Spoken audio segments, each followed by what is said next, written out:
I take it that there are people who have, you spoke of dying for something, who have nothing to live for or die for, defense mechanisms or whatever. In fact, Professor Smith, I must say that there is a growing incidence of a feeling of total and ultimate meaninglessness of life, the lacking worthwhileness of one's life, the abysmal feeling of an inner void and emptiness. And many people, above all among the academic youth, is caught in this crippling and tantalizing experience of that there is no meaning to human existence at all. This emptiness, this boredom, this inner void, I've termed the existential vacuum, the frustration, that is to say, of that will to meaning of which I have started to speak. I'm very curious at this point.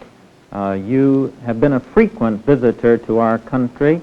Do you notice any difference between students in Europe and those in the United States on precisely this point of the sense of life's emptiness and meaninglessness? Certainly.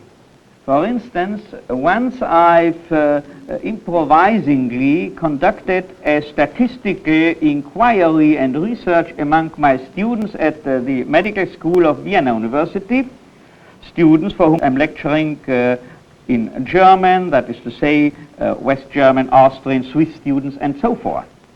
And up to a percentage of 40%.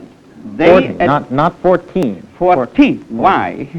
Yeah. They admitted that they knew from their own experience this dreadful, abysmal feeling of a total and ultimate meaninglessness in life. And then, and this might be still more interesting to you, then I conducted the same experiment among my American students for whom I am lecturing in English at the University of Vienna. And the percentage of those who confessed that they knew from their own experience this existential vacuum was not 40, but 81%. Well, now, of course, this immediately cries out for an explanation of why. Partially, this might be due, last but not least, to this entirely and thoroughly mechanistic approach, which is so prevalent and so predominant in your culture and in your way and manner of approaching students, of teaching. What I mean is that you youngsters are told and taught that in the final analysis man is nothing but the battleground of conflicting, of clashing claims of an ego and superego.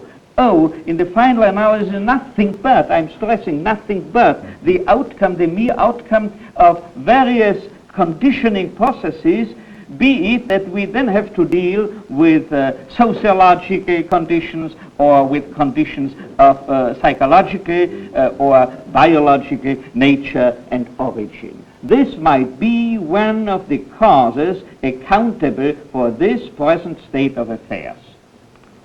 From the way you speak about that, it sounds, I gather, that you're totally opposed to this view.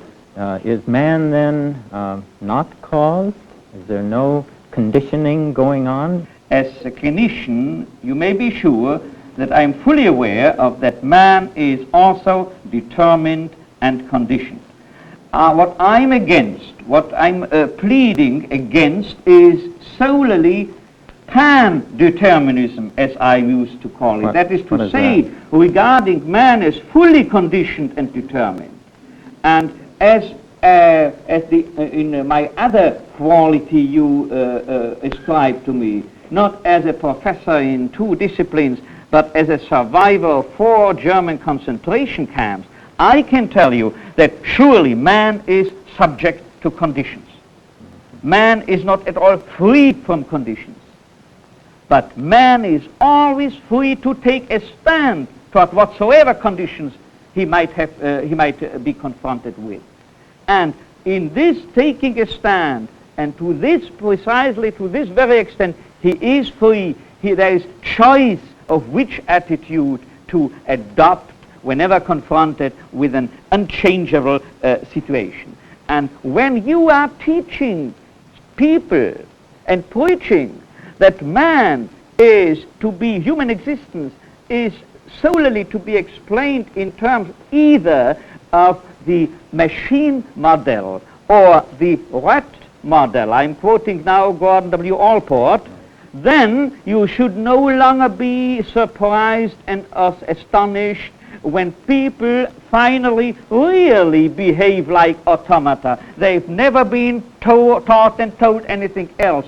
This reminds me of the story which I recently heard in Vienna of a man who wanted to train his parrot that this parrot might say daddy to him.